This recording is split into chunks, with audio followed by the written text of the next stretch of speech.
kita mengerti firman Tuhan dan juga nggak bisa kita menurut kalau makanan kita juga masih salah. Makanya dibilang kalau kita menghargai bagaimana kita memelihara perut kita, memelihara kita punya organ pencernaan, kita mendapat upah yaitu pikiran yang cerdas dan kuat. Dan tentunya bisa menerima firman Tuhan juga dengan baik dan bisa mengerti ya. Lalu dibilang juga kita harus menghargai kecakapan yang Tuhan berikan dengan makan, belajar, dan bekerja secara bijaksana. Makanya kalau kita memelihara tubuh kita, itu supaya napas kita juga bisa bersih dan tidak berbau busuk ya. Jadi ya supaya sehat ya tubuh kita. Ini juga sahabat lalu juga kita sudah belajar kalau pencernaan kita juga tidak baik, terganggu, pasti nafas kita juga akan berbau busuk karena kalau pencernaan gak lancar, artinya kotoran-kotoran yang harus dikeluarkan dari tubuh masih menumpuk di dalam tubuh kan, sehingga keluarlah aroma yang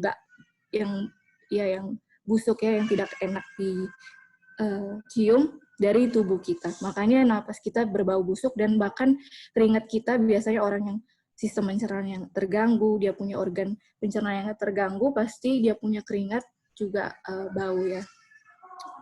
Dan dibilang juga bahwa hukum kesehatan ini dengan menghargai reformasi kesehatan, ini berkat ini bukan menjadi buat kita saja, tetapi juga kita bisa memantulkan cahaya terang ini kepada orang lain. Jadi hukum kesehatan ini bukan buat kita saja, tetapi dengan kita menuruti ini, dengan kita menghargai ini, dengan pertolongan Tuhan, ini semua bisa menjadi berkat juga bagi orang lain. Karena kita sudah belajarkan bahwa medical missionary itu adalah tangan kanan dari Injil Tuhan. Lalu yang selanjutnya, akibat kegelojohan terhadap fisik, yaitu karena tidak bertaraf, salah satunya adalah makan terlalu banyak, kan overeating. Dengan overeating, dibilang di sini lambung itu akan menjadi lemah dan akhirnya jatuh sakit karena kesalahan yang dilakukan. Selain itu juga pikiran akan kacau dan perut memberontak, sakit kepala, gangguan pencernaan, dan sakit perut. Jadi, karena kita tidak bertarak, yaitu salah satunya karena makan terlalu banyak, karena overeating, dibilang mesin tubuh itu lama-kelamaan akan menjadi rusak sehingga hidup tidak terasa nyaman. Kenapa? Karena ini juga sudah kita belajar di sahabat lalu, lambung itu yang tugasnya untuk mencerna kita punya makanan, dia kan nggak punya gigi kan. Ya istilahnya dia itu nggak punya gigi untuk bisa menghancurkan kita punya makanan. Jadi ketika kita, apalagi kalau tidak mengunyah dengan pelan-pelan, makan terburu-buru, terus makannya juga terlalu banyak, pasti lambung itu akan kehabisan tenaga ya, dia akan mengeluarkan tenaga yang ekstra untuk mencerna kita punya makanan. Jadinya lama-kelamaan mesin tubuh itu juga akan jadi rusak sehingga ya kita jadi sakit perut, sakit kepala, dan lain sebagainya. Lalu setelah itu juga, di sini dibilang apa yang kamu perlukan ialah mengurangi makanan yang bersifat jasmani dan lebih banyak makanan rohani, lebih banyak roti hidup. Lebih sederhana makananmu, lebih baik pengaruhnya bagimu. Jadi yang tugas kita adalah lebih banyak, yang kita perlukan adalah lebih banyak makan makanan rohani, tentunya firman Tuhan ya, daripada kita makan banyak makanan jasmani. Lalu ini juga kita sudah baca, ini jurnal dari internet, 7 efek berbahaya dari makan berlebih atau 7 efek berbahaya yang karena kita overeating, makan terlalu banyak. Yang pertama adalah dapat meningkatkan lemak tubuh berlebih, dapat mengganggu regulasi kelaparan. Jadi karena sudah terbiasa makan terlalu banyak, akhirnya kita makan itu bukan karena kita lapar, hormon yang membuat kita lapar itu jadi rusak. Jadi kita makan itu bukan karena kita lapar, tapi karena hanya kesenangan saja ya, hanya karena selera saja. Makanya karena gangguan hormon ini memicu siklus makan berlebihan yang terus-menerus. Lalu yang ketiga, dapat meningkatkan resiko penyakit, bisa stroke, diabetes, dan lain sebagainya ya. Yang keempat juga dapat merusak fungsi otak.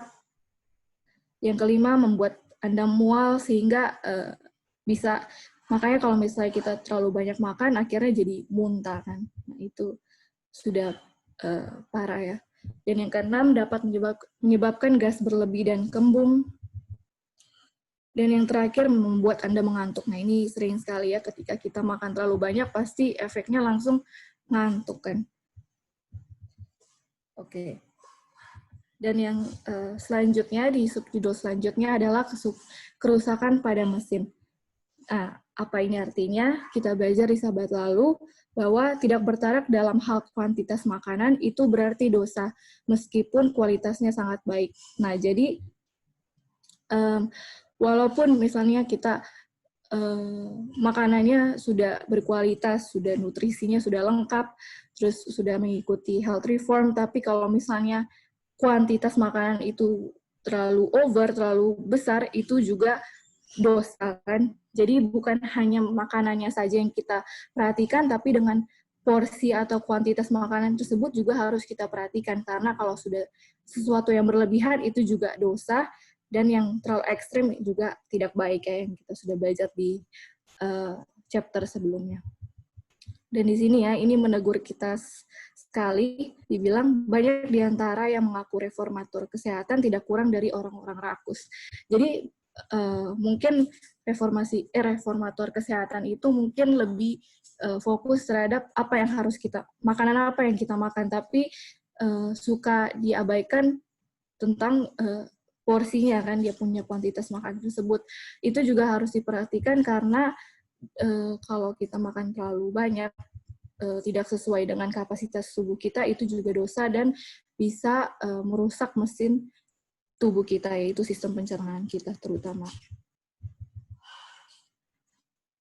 Oke, terus, nah yang terakhir di sini juga penting, dibilang alat itu mendapat gizi hanya sedikit dari makanan yang terlalu banyak. Walaupun makanan itu berkualitas tinggi dibanding dengan makan sedikit tetapi dimakan secara teratur. Nah ini juga ketika kita lebih baik kita makan sedikit tapi secara teratur, secara perlahan-lahan dimakan, dan dalam dia punya gizinya bisa dicerna oleh sistem pencernaan kita, daripada kita makan terlalu banyak dan terburu-buru malah tidak ada gizi yang bisa dicerna oleh sistem pencernaan kita ya. Jadi lebih baik kita misalnya mungkin mepet ya, misalnya jam 7.30 kita harus pergi, sedangkan jam 7:20 misalnya atau 2:25 kita harus makan. Lebih baik kita makan dengan porsi yang sedikit tapi secara perlahan-lahan, itu gizinya lebih dicerna oleh tubuh kita, daripada kita makan terlalu banyak tapi terburu-buru, itu sia-sia ya, percuma, karena makan terlalu terburu-buru nutrisi yang ada di makanan tersebut tidak bisa diserap oleh tubuh kita. Oke, sahabat lalu kita sampai di sini. Mungkin sebelum kita lanjut ke topik selanjutnya, ada yang mau berikan tambahan atau pertanyaan?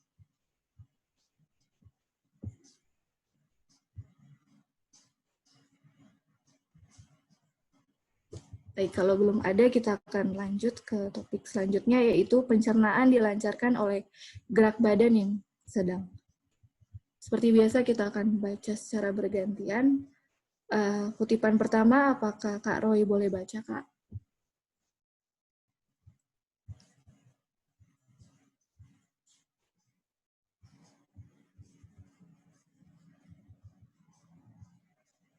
Halo Git. Ya Kak. Kak Roy lagi di itu kita baca ya. Iya Kak. Oke. Saudaraku, otakmu sudah dilumpuhkan. Orang yang makan banyak seperti kamu harusnya seorang pekerja keras. Gerak badan penting untuk pencernaan. Begitu juga memelihara kondisi tubuh dan pikiran yang sehat. Engkau memerlukan olahraga fisik. Engkau bergerak dan berlaku seakan-akan engkau terbuat dari kayu, seakan-akan semuanya kaku. Apa yang engkau perlukan ialah gerak badan yang aktif dan menyehatkan. Ini akan menyehatkan pikiran. Janganlah belajar atau mengadakan gerak badan segera sesudah makan besar. Ini berarti pelanggaran hukum fisik. Segera sesudah makan, tenaga saraf dihabiskan. Tenaga otak dimanfaatkan untuk menolong perut. Jadi, ketika tubuh dan pikiran dibebani setelah makan, proses pencernaan ditunda. Tenaga pencernaan yang diperlukan untuk bekerja dalam satu jurusan, sekarang digiatkan untuk bekerja dalam jurusan yang lain. Ya, silakan Kak Wanda. Oke. Jadi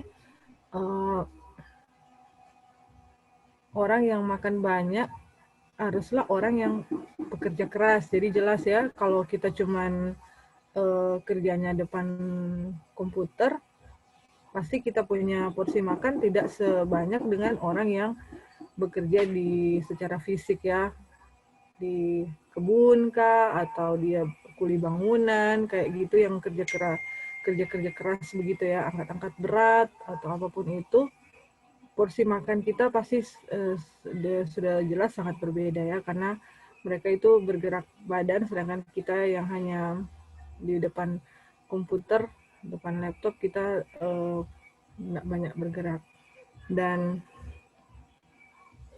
kalau dibilang juga, kalau kita sudah makan, kita harus, kalau kita sudah tahu kan setelah makan digestive walk, tetapi dari sisi ini ada penekanan bahwa kalau kita sudah selesai makan, kita nggak boleh melakukan pekerjaan gerak badan yang aktif ya, yang misalkan ada kan, oh saya mau misalkan makan siang, selesai makan siang saya harus segera selesaikan yang mau pindahin batu ini ke dekat bangunan sebelah gitu. Jadi dia langsung kerja keras untuk itu, sedangkan itu saraf itu, tenaga otak itu sedang difokuskan ke perut, di mana makanan itu harus dicerna. Jadi hendaklah dibilang hindari untuk setelah makan kita melakukan pekerjaan yang gerak badan yang besar ya, yang berat ya, karena nanti kalau kita langsung melakukan sesuatu pekerjaan kita, maka itu yang harusnya difokuskan untuk mencerna otak, yang harusnya dimanfaat tenaga otak itu yang, atau saraf yang harusnya dikonsentrasikan untuk mencerna makanan di perut, jadinya tertunda karena mau difokuskan ke tenaga kita untuk kita pakai ke pekerjaan yang berat itu. Padahal nggak boleh seperti itu gitu. Itu sih kita punya pengertian, atau mungkin ada tambahan yang lain. Terima kasih. Ya, terima kasih Kak Wanda. Iya, jadi benar ya yang Kak Wanda sudah bilang.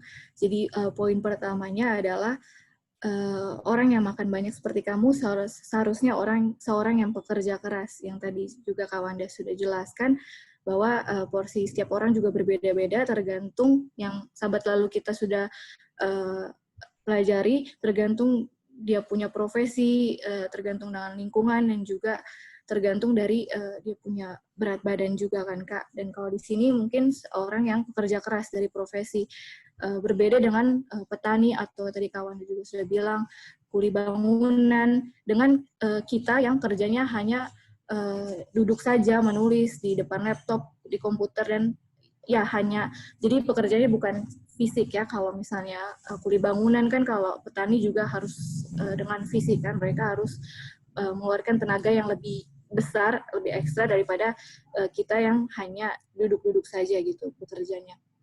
Jadi porsi makanan yang banyak itu seharusnya seorang yang pekerja keras seperti mereka itu, yang seperti petani dan juga kuli bangunan ya contohnya.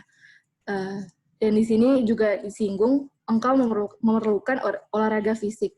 Tapi di sini konteksnya adalah jadi setelah kita makan jangan langsung kayak kawan bilang tadi langsung mau melakukan suatu pekerjaan yang besar gitu, atau iya langsung olahraga misalnya gitu, itu kan nggak bagus untuk kesehatan. Dan juga kalau mungkin masih ada yang ingat, setelah makan apakah kita boleh langsung belajar? Mungkin ada yang ingat, apakah setelah makan kita langsung boleh belajar? Enggak, gitu. Iya, tidak kan? Mungkin ini kita tidak taruh kutipannya, tapi dulu pernah kita belajar juga kan, jadi selain melakukan aktivitas fisik, tapi juga setelah makan itu nggak bagus kita langsung belajar ya. Karena yang tadi sudah disebutkan juga oleh kawannya dan di kutipan di sini juga sudah dibilang bahwa setelah kita makan, tubuh kita dan otak kita itu bekerja untuk memproses, mencerna kita punya makanan. Jadi ya organ-organ pencernaan organ-organ pencernaan kita itu dan otak kita fokus untuk bekerja mencerna kita punya makanan. Jadi kalau misalnya kita habis makan langsung belajar atau bekerja, pasti otak tuh akan kebingungan kan, yang mana dulu nih yang mau dikerjain gitu. Makanya dibilang di sini tenaga pencernaan yang diperlukan untuk bekerja dalam satu jurusan sekarang digiatkan untuk bekerja dalam jurusan yang lain. Jadi itu sangat tidak bagus juga untuk kesehatan. Jadi untuk digestive walk juga mungkin habis setelah makan kasih jarak 15 menit baru melakukan digestive walk ya, untuk jalan untuk lebih mempercepat proses pencernaan di tubuh kita. Oke, mungkin sampai di sini ada yang mau berikan tambahan atau pertanyaan?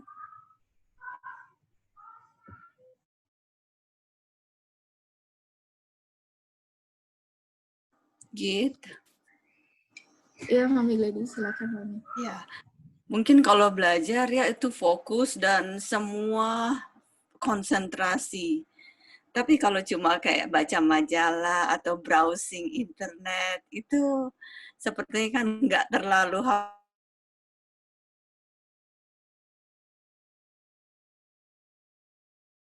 ya. Thank you, Mami. Ya, mungkin menurut kita itu sih kan prinsipnya di sini belajar kan, Mami. Kalau belajar kan memang dia fokus yang kayak Mami bilang tadi. Memang ya berpikir kan, otak dilatih untuk berpikir kan kalau sedang belajar. Jadi mungkin kalau cuma browsing, cuma baca chat, itu bukan termasuk belajar, Mami. Ya, mungkin ada yang lain mau kasih jawaban.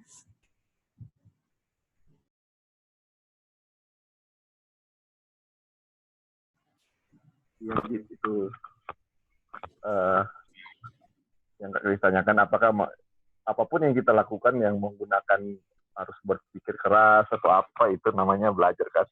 Jadi kalaupun cuman browsing tapi kita mulai hitung-hitung apa itu, tapi kalau untuk santai-santai aja nggak masalah sih sebenarnya, yang nggak memerlukan kekuatan pikiran itu nggak masalah.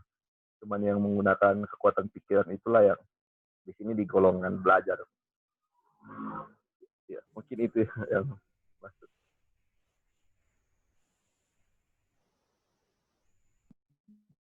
Iya, thank you Kak. Iya, Mami. Jadi harus disuruh berpikir kayak hitung-hitung, mungkin lagi di chat harus ngitung-hitung juga. Itu kalau itu bukan ya, Mami, bukan belajar. Apakah sudah menjawab pertanyaannya, Mami? Iya, thank you Git. Thank you Lali. Thank you Mami Gladys. Oke, mungkin yang lain ada mau berikan tambahan atau pertanyaan? Ya, mau tanya jadinya itu berapa lama bisa kita olahraga sesudah makan? Sekitar 1 jam after itu? Atau jadi sesudah makan kita di W, sudah itu sekitar 1 jam baru boleh olahraga apa gitu? Ya, oke, nanti ini olahraganya dalam konteks olahraga berat atau cuma jalan? Nggak terlalu berat, tapi kayak di gym gitu, cuman ya jalan kecil, nggak pelan banget, nggak juga lari gitu. Jadi kayak jog gitu di treadmill atau jogging gitu. Iya, oke, nanti mungkin ya kita pernah baca itu di ada di jurnal gitu, sekitar 2 jam setelah makan sih kalau yang begitu. Cuman lebih baik kan kalau olahraga untuk lebih baik di pagi hari kan nanti. Jadi mungkin kalau setelah makan mau olahraga itu mungkin kasih jarak sekitar 2 jam nanti. Tapi mungkin yang lain ada mau berikan jawaban yang lain. Oke, thank you. Halo. Ya, thank you Anti. Iya, mungkin yang lebih baik sebelum kita makan pagi itu olahraga yang lebih baik gitu. Jadi supaya tidak mengganggu cara kerja pencernaan. Iya, thank you Anti Sus. Iya, jadi memang lebih baik olahraganya bukan setelah makan ya, atau nanti sore, malam, tapi lebih baik memang olahraga kan di pagi hari. Nanti mungkin ya dipindahkan aja jadwal olahraganya lebih baik di pagi hari sebelum mengkonsumsi makanan. Ada satu lagi pertanyaan. Tadi mengenai pahala pikiran sehat, pahala pikiran cerdas dan apa tadi? Ini mendapat upah, yaitu pikiran yang cerdas dan kuat. Oke, karena itu kayaknya berlaku untuk orang muda gitu ya. Bagi orang yang sudah tua itu sudah penyakit-penyakitnya yang sudah lama-lama itu apa bisa di reverse gitu. Karena yang saya tahu sih sekarang ini bukannya cerdas dan kuat, otaknya pikirannya udah pelupa gitu. Udah lupa dan udah linglung. Nah itu apakah bisa di reverse gitu dengan tidak makan banyak. Tapi kalau memang kita nggak bisa langsung nggak makan banyak karena perutnya lapar gitu ya. Mungkin sedikit demi sedikit gitu, pelan-pelan gitu. Dikuranginnya gitu. Gimana itu? Terima kasih. Ya, mungkin ya Aunty Joy mungkin ada.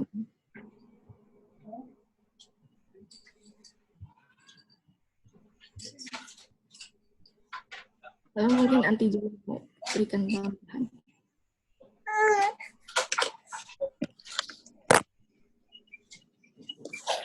Oh, sorry, Git. Nggak ke-mute ya. Oh, oke, Aunty. Ya, it's okay, Aunty. Iya, jadi pertanyaan dari Aunty Early, apakah misalnya ini berlakunya hanya untuk orang tua saja, untuk orang muda saja, dan orang tua yang misalnya sudah terlanjur pikirannya mungkin sudah lebih pelupa, apakah bisa di reverse? Mungkin jawabannya adalah bisa, Aunty, kan? Karena dari makanan kan kenapa orang jadi pelupa, seperti yang waktu itu Tania juga pernah bawakan kan, dari makanan protein, karena karena mengonsumsi misalnya proteinnya yaitu tahu atau tempe terus-menerus setiap hari, itu sesuai penelitian bisa membuat kita menjadi pelupa kan, walaupun sudah vegetarian, sudah vegan, sudah makanannya sudah sesuai dengan health reform, tapi kalau itu terus-terus dan juga dalam porsi protein yang terlalu over, itu akan membuat seseorang jadi ya gampang lupa, pikun dan lain sebagainya. Jadi ya semuanya kembali lagi ya, nanti minta Tuhan, minta kuasa Tuhan supaya kita bisa diberikan kesanggupan kan untuk bisa berubah dan menurut sesuai yang Tuhan kasih. Jadi sebenarnya ya dengan pertolongan Tuhan bisa diubah kalau memang kita juga bisa merubah pola hidup dan pola makan kita. Mungkin ada yang lain mau berikan jawaban? Terima kasih Gita. Mungkin memang benar ya dari tahu ya kali ya. Jadi saya harus kurangin tahu ya. Jangan makan tahu atau seminggu sekali aja kali gitu ya. Karena mungkin dari tahu tiap hari kali. Dan dari protein-protein yang terlalu banyak kali ya. Iya. Ya mungkin protein yang terlalu banyak karena semua itu protein sih. Iya, karena iya, terima kasih Aunty. Karena kan memang dari protein setiap orang kan sebenarnya dibutuhkan hanya sedikit kan, tapi karena kita mikirnya harus banyak protein jadi terlalu over, padahal kelebihan protein juga itu bisa bikin orang lupa. Ya, jadi ya pikirannya juga terlalu banyak protein karena kita nggak tahu berapa banyak gitu, karena nasi dicampur sama beras merah, beras hitam, sama beans gitu ya, kacang-kacangan, sudah itu nut lagi. Jadi udah memang over lah, udah kebanyakan itu udah. Terima kasih. Iya, terima kasih Aunty. Mungkin tadi Aunty Sus mau berikan tambahan, Aunty. Ya, untuk melengkapi saja, kalimat ini kan karena menghargai pemeliharaan perut yang sewajarnya. Jadi fokusnya kita adalah untuk memelihara pencernaan, ya, bukan mau mendapatkan fokusnya kecerdasan dan kuat. Nah, bagaimana kita mengingat bahwa ada tertulis, carilah dahulu kerajaan Allah, semuanya itu akan ditambahkan kepadamu. Jadi kita fokus aja dulu ke pemeliharaan pencernaan kita. Nah, jadi semuanya itu akan mendapatkan hasil dengan meminta pertolongan daripada Tuhan. Kalau kita fokusnya hanya meminta kecerdasan dan kuat, tidak di dalam pemeliharaan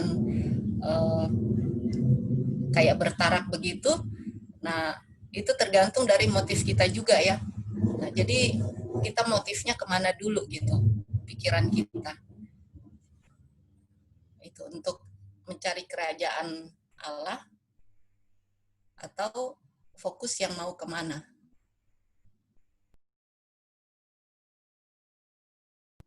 Iya, thank you Antisus. Jadi benar ya Antisus juga bilangnya, jadi memang fokusnya yang pertama, motif kita ini mau berubah ini buat apa gitu. Kalau cuma buat misalnya mau nurunin badan cuma untuk supaya kurus, ya itu kan motifnya salah kan. Kita kan motifnya untuk supaya sehat, dan juga kalau kita sehat kita juga bisa memantulkan terang ini tentang kesehatan ini juga untuk orang lain kan. Jadi memang motivasinya dulu yang harus kita perlu tahu, motivasi kita itu apa sih sebenarnya untuk mau mengubah pola hidup dan pola makan kita itu. Jadi ya kembali lagi kan, minta Tuhan selidiki hati, ya tanya Tuhan sebenarnya motif kita ini apa, dan berdoa supaya motif kita itu sesuai dengan kehendak Tuhan. Thank you Antisus. Mungkin ada lagi yang mau berikan tambahan atau pertanyaan sebelum kita lanjut.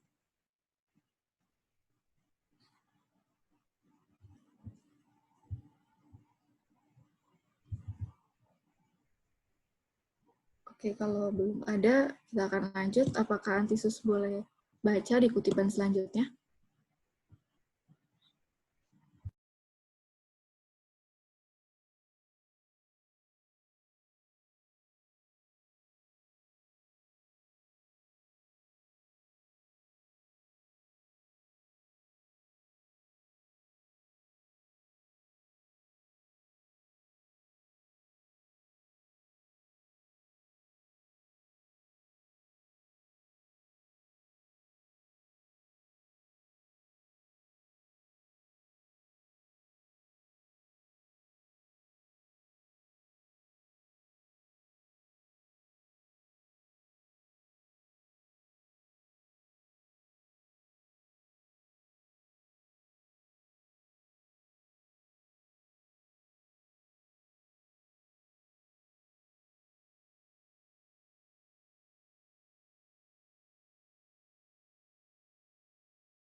Oke, kita akan lanjut ke kutipan selanjutnya. Apakah Kak Eon boleh baca, Kak?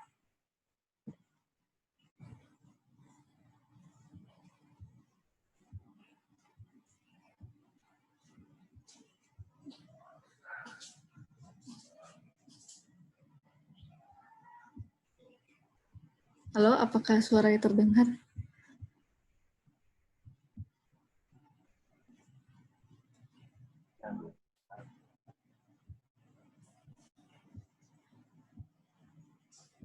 Oke, kalau Kak Eon belum available,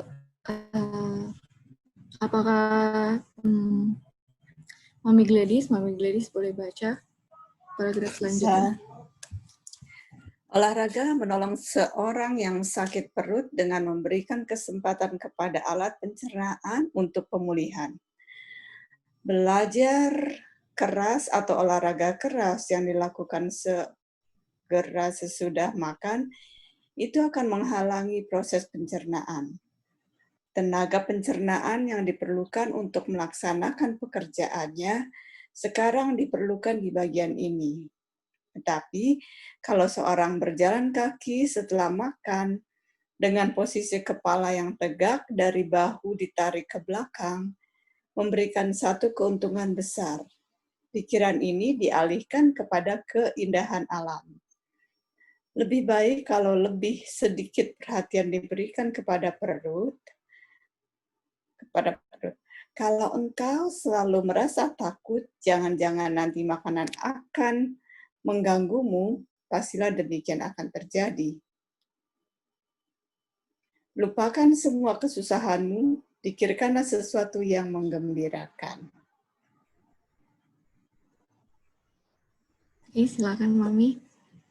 Iya, jadi tadi ya sudah menjawab saya punya pertanyaan juga ya. Jadi kalau setelah makan tidak boleh lakukan olahraga keras atau apapun, jadi supaya pencernaan boleh tidak terhalangi prosesnya. Dan ini dikasih solusinya kalau setelah makan lebih baik berjalan kaki setelah makan dengan posisi kepala yang tegak, dari bahu ditarik ke belakang untuk melihat pemandangan rupanya ya, supaya proses pencernaan ini bisa berjalan dengan lancar, bisa semuanya fokus, dan terlebih di sini juga dikatakan bahwa lupakanlah semua kesusahanmu.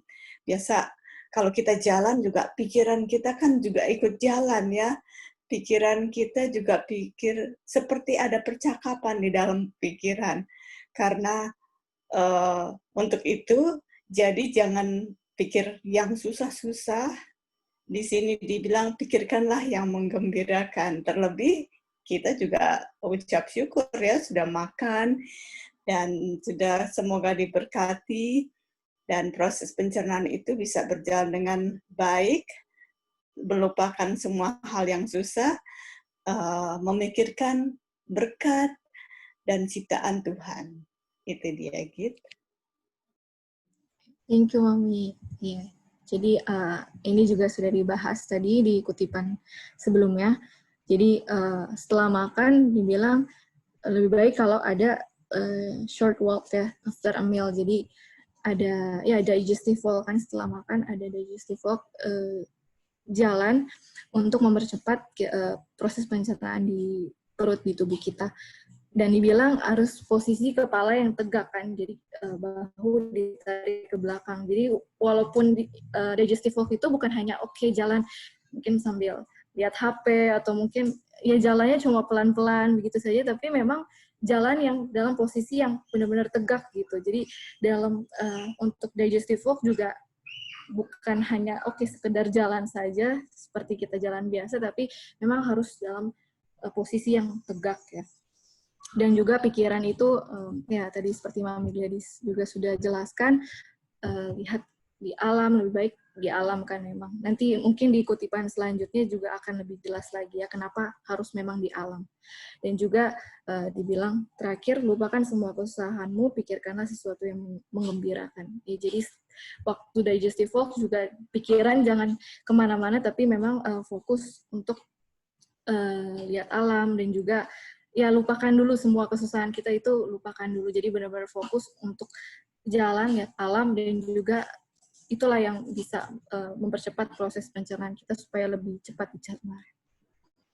Oke, makanya ini penting sekali untuk ada schedule, di mana jadi kita kasih schedule kita itu sekitar 15 menit juga untuk ada digestive walk ya di jadwal hari-hari kita.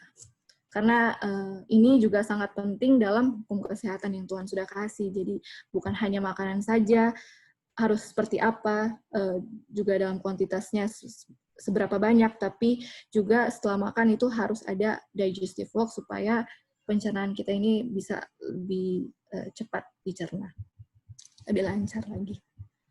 Oke, mungkin sampai di sini ada yang mau berikan tambahan atau pertanyaan? Dipersilakan. Ya, halo Git. Ya, halo Kak. Ya. Silakan Kak. Ya, ini yang nanti maksudkan tadi, yang berjalan setelah makan. Jadi ini nggak dibilang sih berapa menit, tapi dibilang after. Jadi setelah makan berjalan kan di sini. Jadi after makan berjalan. Makanya ini yang dinamakan digestive walking ya. Jadi yang tadi paragraf sebelumnya itu yang dimaksud yang jangan melakukan pekerjaan atau aktivitas itu yang berat-berat ya, tapi kalau berjalan itu yang dianjurkan. Dan yang dulu kan kita tahu digestive walking itu ya jalan aja kan, ternyata ada dia punya kriteria di sini, yaitu kalau jalan harus badan tegak, perut harus bahu harus ditarik ke atas supaya nggak membebani perut, terus harus pikirannya tenang juga ya. Jadi kalau kita mau digestive walk tapi susah-susah itu sebenarnya sudahlah, itu bukan digestive walk ya. Jadi ini ada kriteria. Jadi habis makan bahu ditarik, pikiran senang. Itu namanya digestive walk, dan ini pasti ini akan memberikan manfaat yang bagus ya untuk kita kalau kita melaksanakan ini. Jadi makanya sama dengan reformasi kesehatan ada semuanya yang diikut. Kalau cuma satu yang lain kita abaikan itu akan jadi salah ya. Jadi namanya bukan digestive walk lagi namanya. Iya, oke, itu aja. Thank you. Iya, thank you Kak. Iya Kak. Jadi ini dikasih detail sekali ya. Jadi untuk digestive walk tadi memang benar. Jadi bukan hanya, biasanya kan kita jalan sambil lihat HP atau ya mungkin pikirannya, aduh urus yang ini, pikirannya ada mau kerjain ini, tapi di sini dibilang memang fokusnya hilangkan dulu, lupakan semua itu dan lebih fokus ke alam ya, lihat keindahan alam. Dan juga yang Kak Lali bilang, kalau hukum kesehatan itu pasti kalau ada yang salah ya jadi sia-sia kan. Makanya seperti yang juga tadi Aunty Early juga sudah bilang, singgung sedikit, walaupun kita tahu kita bisa makan, tapi ternyata tahu itu ada batasnya juga kan. Jadi jangan sampai, makanya harus belajar dengan bijaksana kan, tadi di kutipan atas dibilang dalam hal makanan, bekerja, belajar semuanya harus dilakukan secara bijaksana kan, harus dipelajari benar-benar. Karena jangan sampai menurut kita sudah benar padahal masih salah gitu. Oke, mungkin ada lagi yang mau berikan tambahan. Boleh mau bertanya? Ya, silakan Kak Roy. Iya, ini dibilang bahwa if you are in constant fear that your food will hurt you, it most assuredly will. Apakah ada kasus di mana waktu kita makan kita menjadi ketakutan bahwa makanan yang kita makan akan menyakiti kita? Bagaimana itu kasus-kasus seperti itu ya bisa terjadi in reality gitu? Mungkin sepengertian kita ya Kak. Jadi mungkin di sini itu takut gini, mungkin pas lagi kita takut pas habis makan langsung digestive walk, nanti pas lagi digestive walk ya biasanya mau ke belakang gitu Kak. Jadi jadi merasa takut nanti dia punya mungkin perut kita rasa sakit perut, terus pengen buru-buru kemakan untuk buru-buru mau buang air besar atau ya lain sebagainya gitu. Jadinya kita takut untuk mau digestive walk ini Kak. Mungkin itu ya pengertian. Oh, last mention. Jadi takut itu ada hubungannya dengan sebelumnya yang berhubungan dengan digestive walk ya. Iya, jadi mungkin orang nggak mau digestive walk mungkin karena nanti jangan-jangan makanannya nanti mengganggu kita gitu. Oh, oke. Iya. Kita pikir misalnya ada orang yang terlalu kontrol pantangan gitu ya, semua makanan dia takut mau makan gitu. Iya. Nah ini cuman in reality mungkin ada yang punya pengalaman seperti apa yang dia rasakan takut dengan makanan yang dimakan. Nah itu kan ya. Jadi itu in konteks waktu digestive walk ya. Nanti bahwa waktu kita digestive walk, makanan yang kita makan itu akan mengganggu kita ya. Iya, Iya Kak. Iya. Thank you Gita. Thank you Kak. Iya, mungkin dalam konteks lain kalau memang ada juga kan orang yang jadinya takut makan kan karena mungkin sudah banyak tantangan kayak nggak boleh makan ini makan itu, jadinya biasanya orang tua ya, lebih ke orang tua jadinya takut mau makan apapun jadi takut. Itu mungkin di konteks lain ya Kak. Tapi iya. Oke.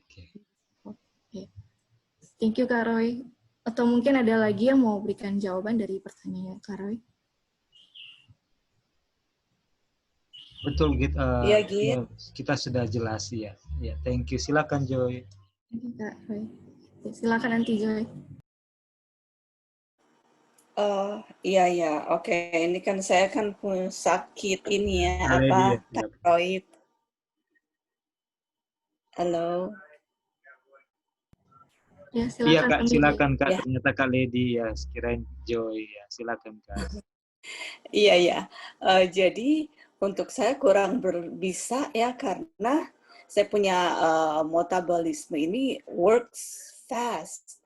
Pokoknya sesudah makan itu langsung harus pergi. Jadi setelah makan sih nggak bisa langsung keluar untuk jalan dan menikmati alam karena saya cuma berjalan di belakang ada garasi, jadi cuma putar-putar di situ, ya cuma lihat ya nggak bisa lihat pemandangan karena cuma jadi maunya dekat dan tidak jauh dari rumah dan cepat, jadi nggak bisa keluar, itu dia. Nah, itu dia saya punya pengalaman, tadi kan dibilang kan itu akan mengganggu, that is true. Tapi within, ini special case sih, nggak semua orang, tapi ini yang terjadi. Dan setelah saya juga sudah blood test lagi, setelah hyper, lalu sekarang saya sudah di hypo, artinya sudah lambat, getting normal sih. Dan puji Tuhan sudah bisa jalan, tapi nggak bisa terlalu jauh dari rumah karena we don't wanna have any accident. Tapi tetap bisa digestive walk ini bisa saya jalankan, tapi tidak jauh dan tidak boleh. Ini dan tadi kan nggak dikasih tahu berapa, pokoknya sesegera mungkin harus cepat pulang ke rumah. Itu saja. Oke, thank you. Thank you, Mami Gladys, untuk kesaksiannya. Mungkin ada lagi yang mau berikan tambahan?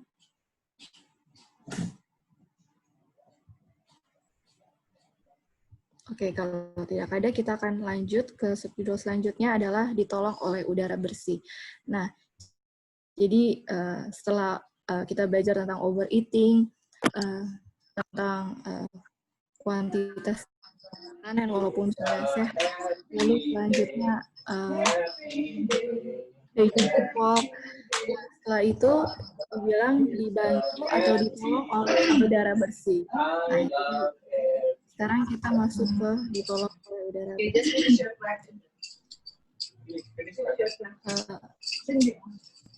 Bilang Joy, itu mute Joy.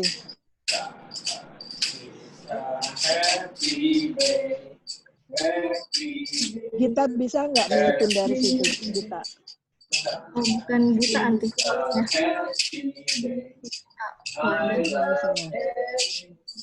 Wanda, bisa mutein nggak? Oke. Kita akan lanjut ke adalah ditolong oleh udara bersih. Oke, selanjutnya apakah Kak Roy boleh baca Kak dua kutipan ini, 159 dan 160? Oke, bisa dengar ya? Oke. Pengaruh udara segar yang bersih menyebabkan darah mengalir lancar di seluruh tubuh. Itu akan menyegarkan tubuh dan cenderung menguatkan dan menyehatkan. Dan pada saat yang sama, pengaruhnya dirasakan pikiran dalam bentuk ketenangan dan kedamaian. Itu akan membangkitkan selera makan dan menolong pencernaan lebih lancar dan membuat orang dapat tertidur lelap. Waduh. Mau lanjut? Ya, kayaknya masih sejalan ya. Iya, Kak. Paru-paru harus diberi kebebasan yang sempurna. Kapasitasnya akan berkembang dengan gerakan bebas dan menciut kalau ditekan. Makanya terjadilah rasa sakit bagi orang-orang yang biasanya kerja kantor yang duduk membungkuk. Dalam posisi seperti ini, dia tidak mungkin bernapas dalam-dalam. Akhirnya, dia membiasakan diri untuk bernapas pendek. Ini unconscious ya, secara tidak sadar kita jadi begini. Dan paru-paru kehilangan kuasa untuk mengembang. Akibat yang sama terjadi kalau menggunakan ikat pinggang yang ketat atau baju yang ketat. Oke. Silakan Kak Roy. Iya, jadi ini jelas sekali ya kalau udara sejuk itu segar, bikin tubuh jadi rileks dan segar ya, tubuh jadi segar dan rileks dan jadi vitalitas jadi meningkat kan kalau kita menghirup udara segar. Jadi pernah kan pengalaman ya kalau di udara yang enak itu ya di alam terus angin sepoi-sepoi itu bawaannya jadi ngantuk toh, jadi pingin tidur karena begitu rileksnya metabolisme juga tidak perlu cepat, dia jadi melambat karena kan dengan lambat saja sudah bisa tercover dia punya aktivitas yang dibutuhkan kan oleh tubuh. Dia melambat, orang jadi apa? Jadi pingin jadi ingin tidur ya, jadi ngantuk. Nah, itu dibilang juga kalau udara segar akan membangkitkan selera makan dan menolong pencernaan lebih lancar dan membuat orang dapat tertidur lelap. Itu dia. Jadi ini sangat baik sekali ya untuk menikmati hidup yang dengan di tempat di mana udara segar itu berada, karena itu kan gratis. Yang tidak gratis tinggal dia punya tempat saja mau beli. Karena kita kan sekarang tinggal di kota toh, nggak mungkin ada udara segar dan di tengah kota. Kalau malam-malam beberapa hari ini lagi review center ya, jalan malam-malam pakai center yang ini ya, saya bermacam-macam center. Jadi biar malam pas kita pasang nyalain center, kita lihat di cahayanya yang di depan center itu kelihatan apa? Debu-debu. Banyak sekali debu terbang. Karena kita di jalan tuh, tapi di rumah saja di kompleks.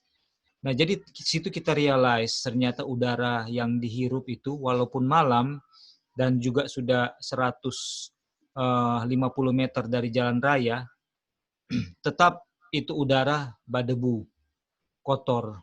Memang betul-betul situ kita realize ini yang selama ini kita hirup. Nggak kelihatan kalau dengan mata telanjang, tapi pas kita pasang center light yang terang, itu kelihatan dia punya partikel-partikel di udara.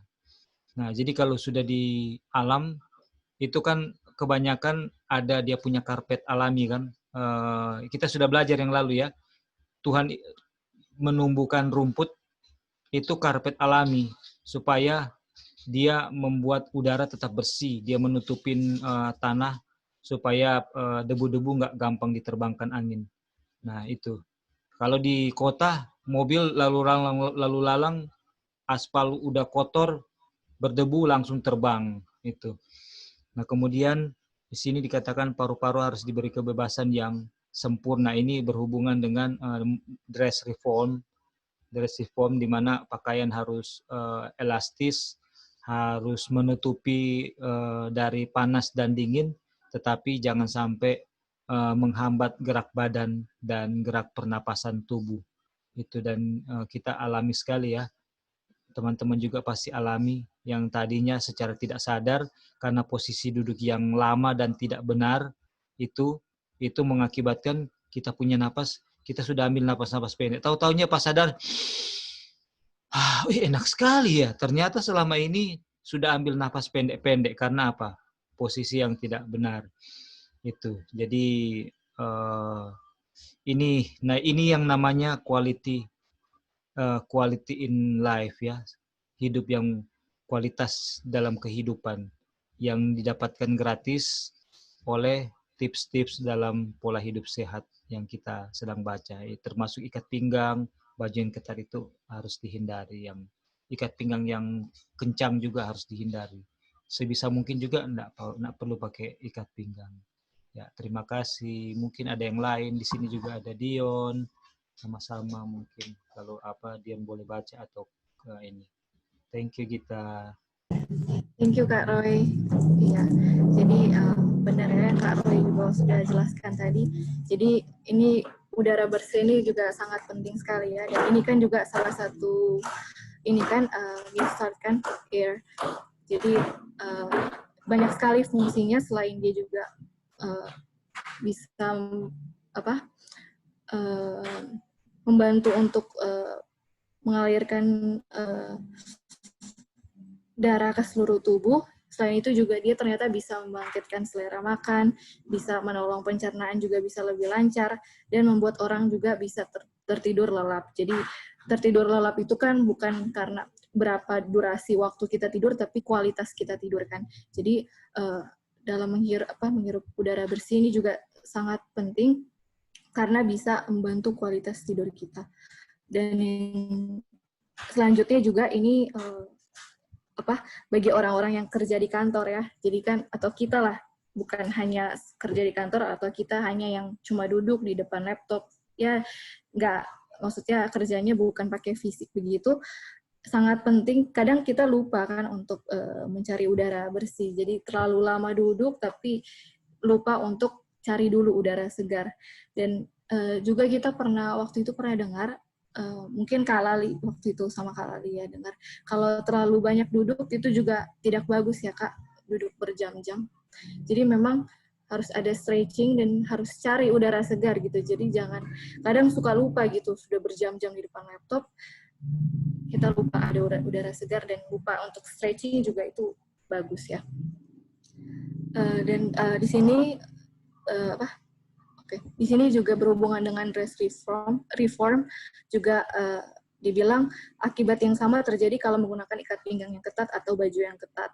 Nah ini kita kasih contoh, ini juga sudah pernah waktu itu kita belajar kalau misalnya laki-laki mungkin pakai ikat pinggang yang terlalu ketat itu tidak baik, jadi mungkin ada dia punya pengganti yaitu seperti ini ya, suspender ya.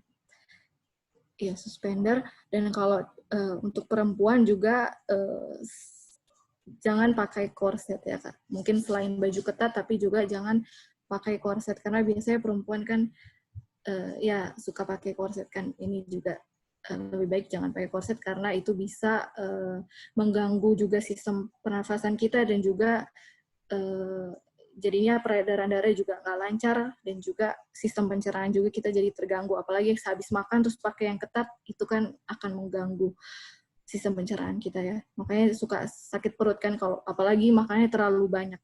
Itu juga perlu diperhatikan. Dan dibilang dalam posisi seperti ini, dia tidak mungkin bernapas dalam-dalam. Nah, ini juga nanti kita akan baca kutipannya.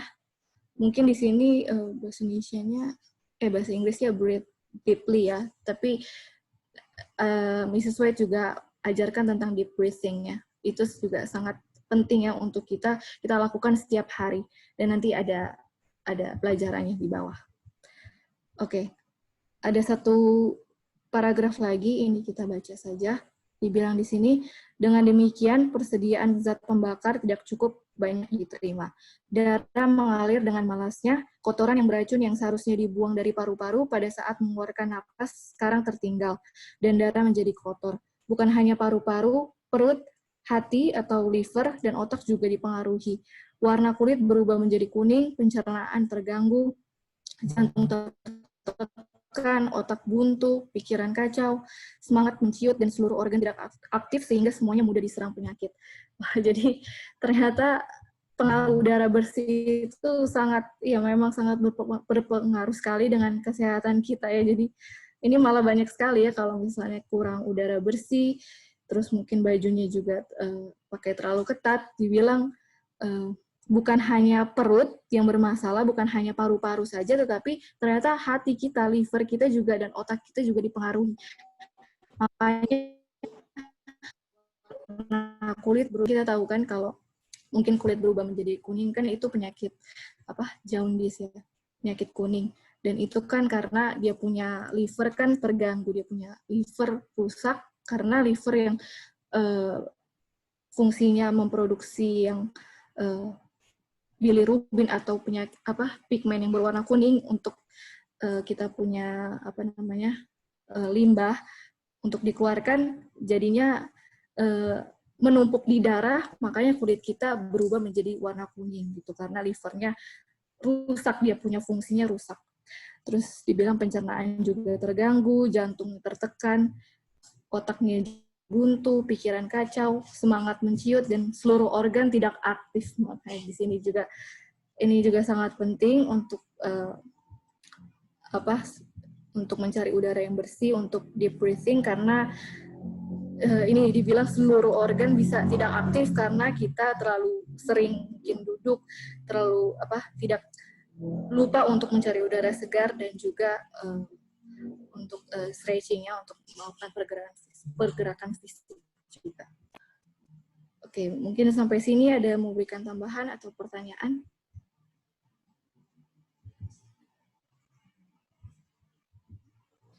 Oke, kalau belum ada, nah ini masih ada kutipan tambahan, masih berhubungan dengan kutipan di atas.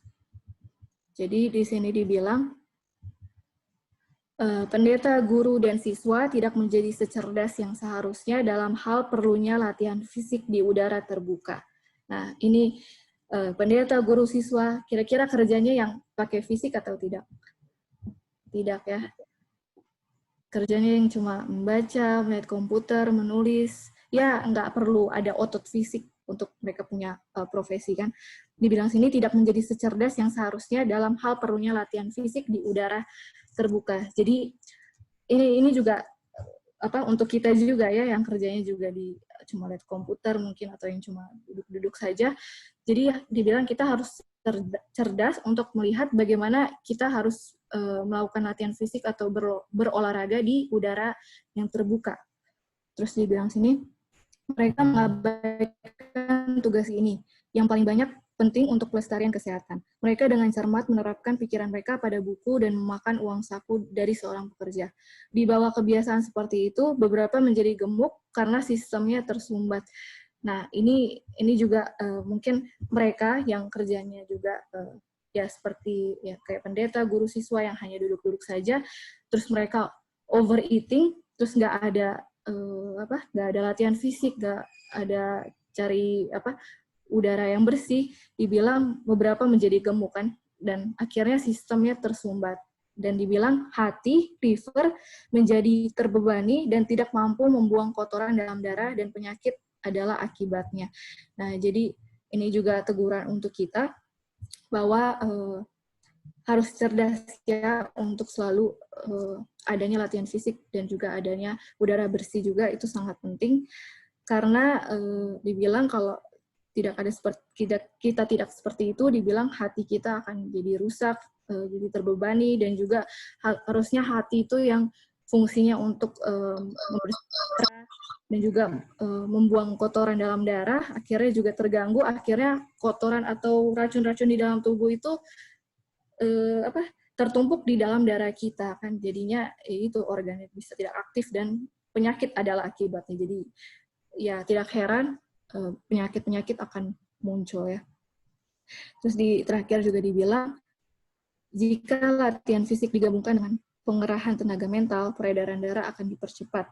Kerja jantung akan lebih sempurna, materi yang tidak murni akan terlempar, dan kehidupan serta kekuatan baru akan dialami setiap bagian tubuh.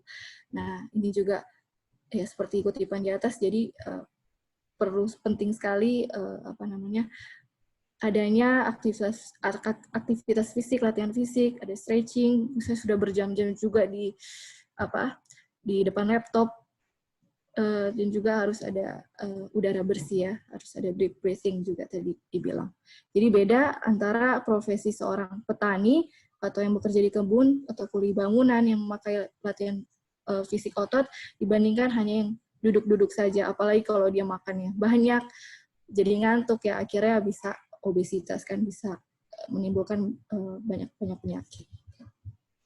Dan yang selanjutnya mungkin ada yang mau baca untuk kutipan selanjutnya?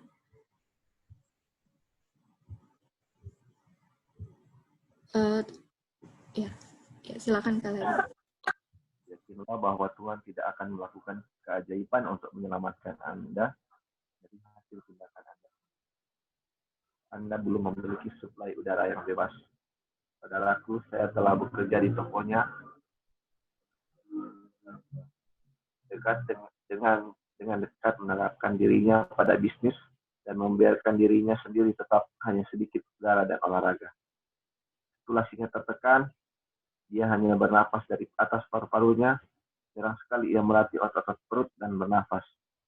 Perut, hati, paru-paru, dan otak menderita karena menginginkan inspirasi yang dalam dan penuh dari udara. Ia akan menggemparkan darah dan memberikan warna yang cerah dan hidup. Dan yang sendiri dapat membuatnya murni dan memberikan nada dan kekuatan untuk setiap bagian dari mesin hidup. Ya, jadi ini di sini di kutipan ini Mrs. White juga sedang menegur salah satu saudaranya, brothernya, di mana saudaranya ini dia bekerja di dalam suatu di gedung dan kerjanya lama di situ, yang hanya ya di depan komputer duduk-duduk saja, dan dia kerjanya berjam-jam berlama-lama di gedung itu, dan dia itu nggak keluar untuk mencari menghirup udara yang bersih ya, udara yang segar. Jadi dia juga bekerja di ruangan yang tidak ada sirkulasi udaranya atau tidak ada ventilasinya. Terus dibilang di sini dia membiarkan dirinya sendiri tetapi hanya sedikit udara dan olahraga. Sirkulasinya tertekan, dia hanya bernafas dari atas paru-parunya, jarang sekali ia melatih otot-otot perut saat bernafas. Dan apa yang terjadi? Dibilang perut, hati, paru-paru, dan otak menderita karena menginginkan inspirasi yang dalam dan penuh dari udara ya. Jadi yang harus kita perhatikan juga di sini adalah apakah rumah kita tertutup, apakah kita selalu buka jendela, apakah ada ventilasinya. Karena kalau tidak, kita juga nggak buka jendela di rumah kita, rumahnya juga tertutup, itu bisa membuat kita punya liver dan kita punya perut, bahkan kita punya otak juga akan menderita ya. Jadi bukan hanya liver, tapi kita punya perut, paru-paru, otak juga itu akan menderita.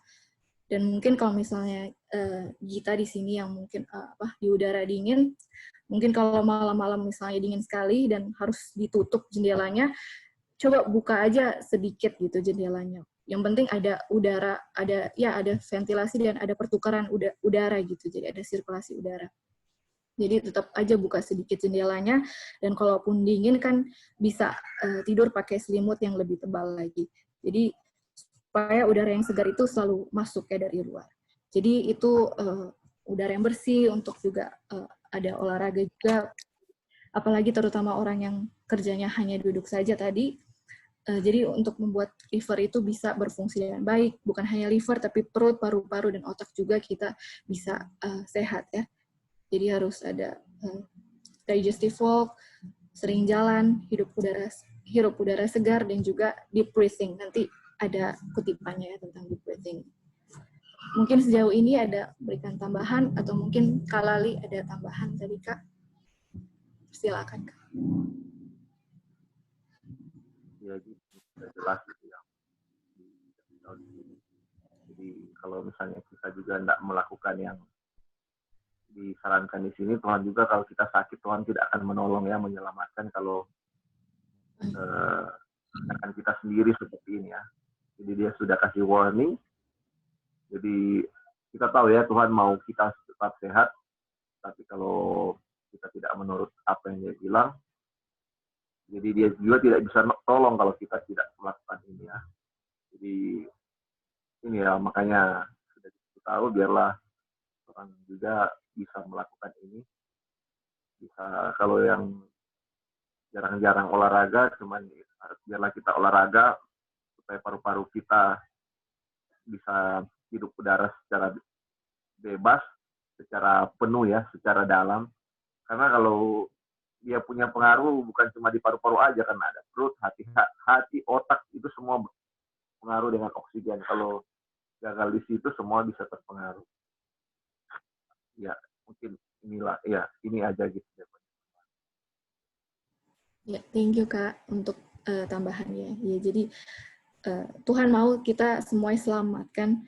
Yang di ayat juga dibilang Tuhan mau kita bisa sehat, fisik, spiritual, dan juga tubuh kita. Tuhan mau kita sehat sebelum Dia datang kan. Jadi kita harus tahu bahwa Tuhan itu nggak akan melakukan keajaiban kalau untuk menyelamatkan kita kalau kita punya kebiasaan juga masih salah. Makanya seperti Kak Lali juga sudah bilang, Tuhan kasih warning dan juga sudah sangat jelas kasih pelajaran ini, dan juga pelajaran-pelajaran yang kita sudah pelajari tentang hukum kesehatan ini, supaya kita bisa mengubahnya dan kembali lagi kan minta sama Tuhan. Jadi ya jangan salahkan Tuhan kalau kita sakit, karena itu semua karena tindakan kita sendiri.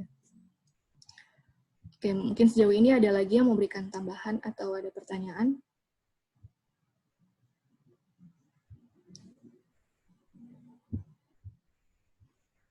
Oke, kalau tidak ada, tadi kan sempat dibilang ya perlu adanya bernafas dalam-dalam kan, deep breathing. Nah, bagaimana untuk deep breathing atau bagaimana untuk bernapas dalam-dalam tersebut? Di sini dibilang untuk bernafas dengan benar kita perlu bernafas secara dalam-dalam ke perut kita, bukan hanya ke dada kita. Terus dibilang lagi, latihan pernapasan itu harus dalam, lambat, dan berirama. Terus dibilang lagi, tarik nafas itu melalui hidung, bukan dengan mulut. Jadi bernafasnya dari hidung, bukan mulut ya. Jadi step pertama, langkah pertama adalah tarik nafas melalui hidung, lalu perut keisikan, luaskan perut, isi dada, lalu hitung sampai 5. Jadi nafas melalui hidung, lalu hitung sampai 5, baru yang kedua, tahan, dan hitung sampai 3. Baru yang ketiga, hembuskan nafasnya, keluarkan nafasnya itu dari mulut, jadi nafas dari hidung, keluarkan dari mulut, dan hitung juga sampai 5. Baru lakukan 5-10 menit per hari, 2 kali sehari. Dan lebih bagus di udara yang terbuka ya. Jadi ini juga sangat penting karena udara yang bersih ini, deep breathing ini bisa membantu sistem pencernaan kita untuk tetap sehat dan juga bukan hanya pencernaan tapi paru-paru, otak, dan juga tadi bisa membuat selera makan kita juga baik dan kualitas tidur kita juga jadi bagus ya dari deep breathing ini. Dan ini kutipannya dari Mrs. White tentang deep breathing ini. Dibilang agar memiliki darah yang baik, kita harus bernapas dengan baik. Inspirasi penuh dan murni dari udara murni yang mengisi paru-paru dengan oksigen, memurnikan darah. Semua memberi warna terang dan mengirimkannya arus yang memberi hidup ke setiap bagian tubuh. Respirasi yang baik menenangkan saraf, itu merangsang nafsu makan dan membuat pencernaan lebih sempurna, dan ini menginduksi suara menyegarkan tidur. Iya, jadi ini juga lebih jelas lagi ya bahwa untuk kita bisa memiliki darah yang baik, kita harus bernapas dengan baik. Jadi untuk menerima darah yang baik, sistem pencernaan yang baik, dan juga kualitas tidur yang baik, nafsu makan juga bisa bagus, itu perlunya adanya deep breathing ini, dan juga lebih baik di udara yang bersih ya, udara yang terbuka. Oke, mungkin sampai sini ada yang memberikan tambahan atau pertanyaan? Ya gitu, ini yang kalau di dulu waktu kerja pun ini selalu ada namanya asuhan keperawatan, selalu dia punya ini ada deep breathing. Kalau orang nyeri kita kasih ada namanya DBE, deep breathing exercise, macam-macam ya. Makanya kita juga baru ngeh kenapa deep breathing itu bisa mengurangi nyeri, ternyata itu menenangkan saraf, kan ini respirasi yang baik menenangkan saraf. Jadi kayak kita mau ambil darah, mau ditusuk jarumnya, tarik nafas, tarik nafas, itu memang ya ini memang tujuannya supaya ketakutan bisa kurang, lebih tenangkan sarafnya, jadi nggak terlalu sakit. Nah itu puji Tuhan ya, ini sudah ada, Tuhan sudah kasih memang, dan lebih dipertegas lagi, dan puji Tuhan. Iya, ya puji Tuhan Kak. Iya, jadi benar yang tadi Kak Lali bilang, untuk orang disuntik aja biasanya disuruh tarik nafas kan. Terus habis itu apa namanya, kalau orang gugup juga biasanya kan juga tarik nafas, buang. Seperti juga orang yang sedang mau melahirkan juga ya harus nafas dalam-dalam kan, juga itu membantu kan untuk menenangkan saraf. Oke, mungkin sampai sini ada lagi yang memberikan tambahan atau pertanyaan?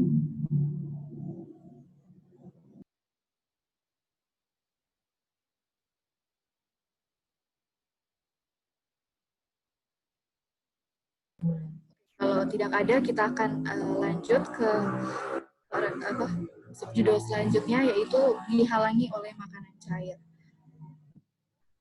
Kutipan selanjutnya, kita boleh minta, apakah tadi Kak Roy sebut Dion, apakah Dion boleh baca?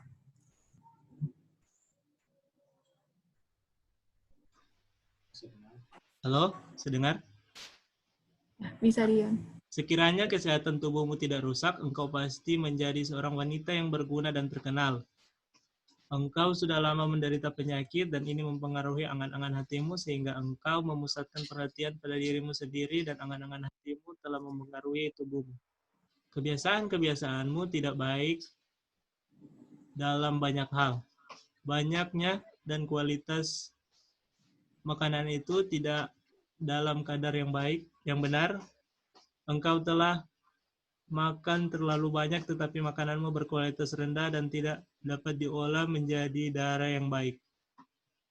Engkau tidaklah mendidik perutmu menerima makanan yang seperti itu.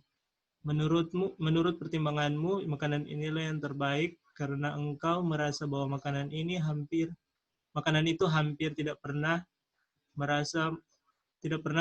mengganggumu. Ini bukanlah pengalaman yang benar. Perutmu tidak menerima kekuatan yang seharusnya engkau dapat dari makanan itu. Karena makanan itu dalam bentuk cair, maka itu tidak memberikan kekuatan dan tidak mengatur proses pencernaan. Tetapi kalau engkau mengubah kebiasaan ini dengan memakan lebih banyak yang padat dan lebih sedikit yang cair, perutmu akan terganggu. Namun demikian, janganlah kamu menyerah dalam hal ini. Kamu harus melatih perutmu untuk menerima makanan yang lebih padat. Silakan Dion, mungkin ada poin penting dari paragraf ini. Terasa sudah pasti gitu. Ya, makasih Dion. Iya, jadi ya ini juga sudah sangat jelas ya. Dari judulnya adalah dihalangi oleh makanan cair. Ini juga sempat kita pelajari kan, sempat kita juga sudah belajar di chapter sebelumnya tentang makanan cair ini, karena makanan cair ini, makanan yang dalam bentuk cair atau liquid food itu bisa memberikan maka itu tidak bisa memberikan kekuatan dan tidak mengatur proses pencernaan. Jadi sangat perlu kita hindari sekali untuk makan makanan yang cair ya. Terus dibilang sini, kalau engkau mengubah kebiasaan ini dengan memakan lebih banyak yang padat dan lebih sedikit yang cair, perutmu akan terganggu. Namun demikian, janganlah kamu menyerah dalam hal ini. Kamu harus melatih perutmu untuk menerima makanan yang lebih padat.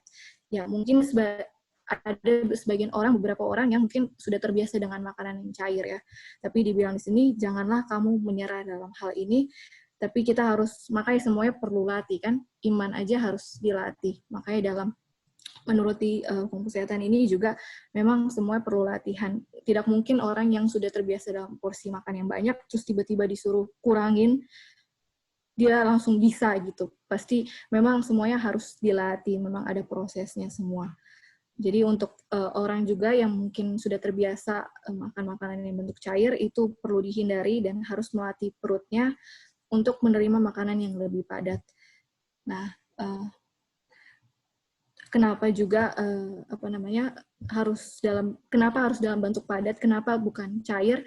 Apakah kalau misalnya kita makan makanan yang cair membuat mulut kita untuk mengunyah makanan tersebut kalau misalnya kita makan makanan yang cair? Tidak.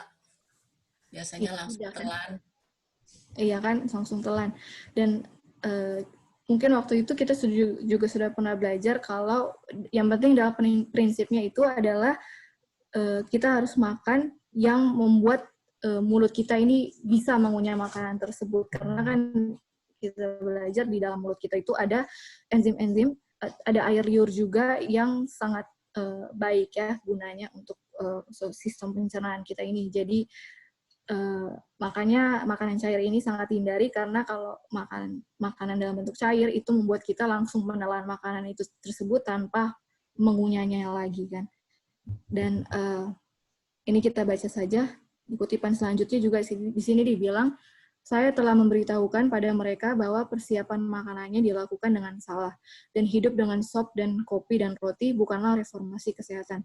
Makanan dalam bentuk cair yang begitu banyak yang dimasukkan ke dalam perut bukanlah menyehatkan, dan mereka yang bergantung pada jenis makanan seperti itu telah membebani ginjal karena banyaknya bahan air melemahkan pencernaan. Nah, jadi untuk makan makanan yang cair ini juga itu bukan reformasi kesehatan, dan itu juga bisa membebani ginjal, jadi bisa merusak juga organ ginjal kita karena banyaknya air yang melemahkan pencernaan. Kenapa? Karena kalau misalnya kita sudah belajar kan, kalau kita makan dan misalnya sambil minum, mana yang diproses duluan? Apakah air atau makanan yang kita makan itu? Air. Iya, air kan, Kak. Jadi ketika kita makan, dan kalau misalnya makanan dicampur juga dengan air, yang dicerna duluan di dalam sistem kita itu adalah air tersebut. Jadi makanan itu yang kita makan jadinya harus nge-stuck dulu, harus tunggu dulu, nunggu sampai air itu dicerna gitu. Jadi bisa membuat pembusukan makanan di perut kita ya, dan itu pastinya sangat tidak baik untuk kesehatan. Dan juga bisa membebani ginjal, bahkan tadi dibilang. Dan yang terakhir dibilang, saya diyakinkan bahwa banyak orang menderita gangguan pencernaan karena memakan makanan seperti ini. Alat-alat pencernaan dilemahkan dan darah menjadi rusak. Makan pagi mereka terdiri dari kopi dan roti ditambah dengan saus pram. Ini tidak menyehatkan. Setelah tidur dan istirahat, perut lebih bertenaga untuk menerima makanan banyak dibandingkan dengan setelah kita bekerja. Kemudian makan siang terdiri dari sop dan kadang-kadang daging. Perut itu kecil tapi selera tidak puas. Namun menerima makanan yang kebanyakan cair, begitulah perut itu dibebani. Nah, jadi selain tidak boleh makan makanan yang cair, tapi juga banyak orang, apalagi mungkin untuk orang-orang yang di luar negeri ya, mereka kan biasanya makan paginya kopi dan roti, ya mungkin ditambah dengan saus pram atau apapun itu. Dan padahal dibilang setelah tidur dan istirahat, harusnya perut itu sudah siap, lebih bertenaga untuk menerima makanan yang lebih banyak gitu dibandingkan dengan setelah kita bekerja. Jadi porsi makanan kita itu lebih banyak, perut itu bisa menerimanya, ada tenaga untuk bisa menerima dalam porsi yang banyak ketika setelah kita bangun dari tidur kita atau setelah kita bangun dari istirahat kita dibanding setelah kita bekerja. Kadang orang kan mikirnya setelah bekerja, oke, kita harus makan yang banyak gitu dibandingkan pagi-pagi misalnya. Padahal di sini adalah makan pagi itu, sarapan itu harus lebih besar daripada makanan yang kedua atau makanan ketiga atau setelah kita bekerja ya. Jadi kebanyakan orang terbalik ya. Pas makan pagi mereka hanya makan roti, bahkan kopi, dan ya yang ringan-ringan dibandingkan makanan kedua setelah mereka bekerja atau makanan ketiga nantinya. Jadi untuk sarapan juga harus diperhatikan karena waktu sarapan itulah makanan terbesar kita daripada makanan kedua atau makanan ketiga kita di hari itu. Dan ini kita tambahkan di beberapa kutipan sesuai juga masih berhubungan dengan kutipan yang di atas. Dibilang di sini, minum dicampur dengan makanan, air itu akan mengurangi aliran kelenjar ludah. Makanan tidak boleh diairi. Tidak ada minuman yang dibutuhkan saat makan. Makan perlahan dan biarkan air liur bercampur dengan makanan. Semakin banyak cairan yang masuk ke perut saat makan, semakin sulit makanan untuk dicerna, karena cairan harus diserap dulu. Nah, ini juga tadi kita sudah sempat singgung tadi. Jadi ketika makanya dibilang makanan itu nggak boleh diairi kan, jadi waktu makan jangan sambil minum. Jadi karena makanan cair itu harus diserap terlebih dahulu kan di kita punya pencernaan. Bisa saja perut kita ini belum selesai cerna kita punya makanan, tetapi karena sudah ada makanan yang liquid lagi, makanan yang cair lagi masuk, makanan itu akan lebih lama lagi tinggal di perut, dan makanan itu makanan yang baru itu baru dicerna lagi dan akhirnya terjadi pembusukan kan di perut. Jadi itu semua karena makanan cair itu memang harus dicerna terlebih dahulu ya. Kalau misalnya kita makan jangan sambil minum ya. Dan yang kutipan selanjutnya dibilang juga di sini, sudah menjadi kebiasaan dan tatanan masyarakat untuk sarapan sedikit. Tapi ini bukan cara terbaik untuk merawat perut. Saat sarapan, perut dalam kondisi yang lebih baik untuk mengonsumsi lebih banyak makanan daripada saat makan kedua atau ketiga di hari itu. Kebiasaan makan sedikit saat sarapan dan makan malam besar adalah salah. Jadikan sarapan Anda lebih sesuai dengan makanan paling banyak hari itu. Nah, ini juga tadi sudah sangat jelas ya bahwa saat sarapan lah makanan kita itu lebih besar daripada makanan kedua atau ketiga kita di hari itu. Jadi kebiasaan makan yang sedikit saat sarapan dan makan besar pada malam hari itu adalah suatu kesalahan ya. Jadi jadikanlah sarapan kita itu lebih sesuai dengan makanan paling banyak di hari itu. Dan ini juga sering sekali ya, apalagi juga kita dulu tidak terbiasa untuk sarapan gitu. Dan itu ternyata sangat tidak baik juga untuk kesehatan, karena ternyata saat sarapan lah itu adalah porsi terbesar kita di hari itu ya.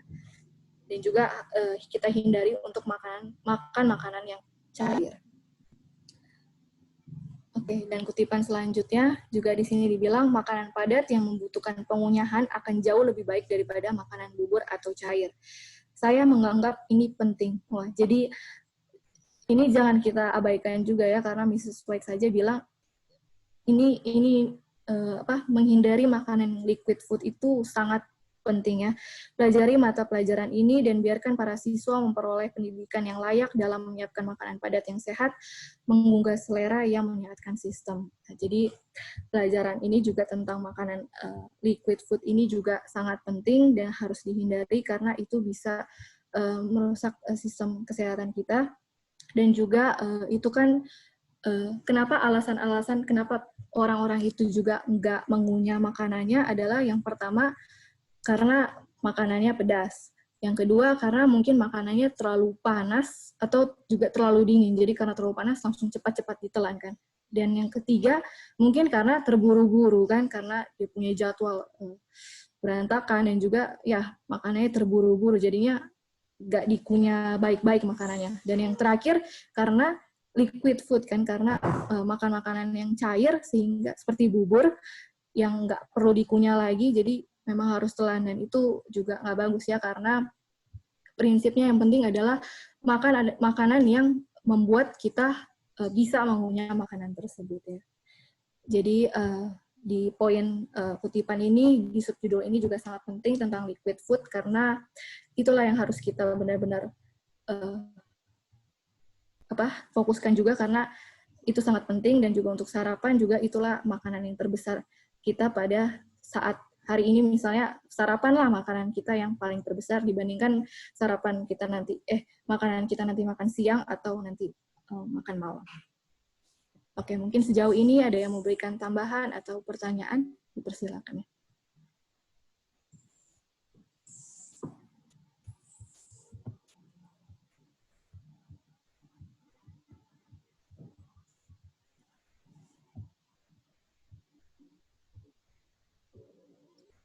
Oke, kalau tidak ada, mungkin sebelum kita lanjut lagi ke subjudul selanjutnya, karena waktunya juga sudah lewat, mungkin sahabat ini kita sampai di sini dulu. Sejauh ini ada 6 poin juga yang kita sudah pelajari, yang kita dapat. Yang pertama, overeating, jangan makan terlalu banyak, karena sesuatu yang berlebihan itu dosa kan, dan walaupun makanannya sudah berkualitas yang baik, sudah sesuai dengan health reform, sudah sehat, tapi kita juga perlu lihat dalam kuantitas makanan yang kita akan konsumsi. Dan juga yang ketiga, makan juga jangan terburu-buru, harus makan perlahan, karena dalam mengunyah makanan itu juga sangat penting, karena ada enzim di mulut kita yang benar-benar fungsinya juga sangat baik untuk membantu sistem pencernaan kita. Dan juga yang keempat, poin keempat juga setelah makan ada perlunya untuk digestive walk kan, di mana digestive walk itu juga sangat baik untuk membantu dalam memproses memproses mencerna makanan kita supaya lebih cepat lagi ya. Dan yang kelima, juga harus perlunya dibantu oleh udara yang bersih kan, atau juga deep breathing, karena fungsinya bukan hanya untuk menjaga perut kita supaya sehat, tetapi organ liver, paru-paru, dan juga otak kita juga bisa sehat oleh karena udara bersih ini. Dan yang terakhir kita belajar adalah tentang liquid food ya, bahwa ini juga sempat kita belajar juga di chapter sebelumnya, bahwa liquid food ini juga harus perlu dihindari karena itulah yang membuat kita juga tidak mengunyah makanan tersebut, dan itu sangat tidak memberikan kekuatan tenaga untuk sistem pencernaan kita. Dan yang terakhir adalah sarapan ya. Jadi waktu sarapan lah porsi makanan kita yang lebih besar daripada makanan kedua atau ketiga kita di hari itu. Jadi mungkin kalau tidak ada tambahan atau pertanyaan lagi, sampai di sini pelajaran kita. Biarlah dari pelajaran ini bisa menjadi berkat bagi kita semua, bisa mengingatkan kita lagi untuk lebih menghargai perut dan juga sistem pencernaan yang Tuhan sudah berikan tanggung jawabnya kepada kita. Dan juga dengan belajar ini kita bisa lebih teratur dalam hal makanan, dalam segala hal, karena Tuhan itu adalah Tuhan yang teratur kan, jadi lebih in order lagi dalam segala hal, dan juga bukan menjadi reformator yang rakus ya. Dan juga dalam makan juga harus perlahan-lahan, sama seperti juga ketika kita makan makanan rohani, here a little and there a little kan, jadi harus makan dengan perlahan-lahan, tidak terburu-buru supaya kita bisa dapat manfaat dari makanan tersebut di perut kita, dan juga manfaatnya dari makanan rohani kita. Dalam mencerna firman Tuhan, kita juga bisa lebih mengerti secara keseluruhan ya. Jadi bukan menjadi orang yang careless, dan juga menjadi pembaca yang terburu-buru. Karena hukum kesehatan ini Tuhan kasih, seperti di ayatnya di 1 Tesalonika 5 ayat 23, Tuhan itu mau kita supaya sehat secara spirit, soul, and body sebelum kedatangannya yang kedua kali. Jadi Tuhan mau agar kita bisa sehat secara fisik maupun rohani sebelum Tuhan Yesus datang, supaya kita semua bisa di-seal, dan ini semua bisa kita lakukan dengan pertolongan Tuhan, minta kuasa Tuhan, selalu bergantung pada Tuhan untuk bisa menuruti ini semua. Biarlah apa yang kita makan, minum, dan apapun yang kita lakukan semuanya untuk kemuliaan nama Tuhan. Saya tutup pelajaran ini, saya bawa dalam nama Tuhan Yesus. Amin.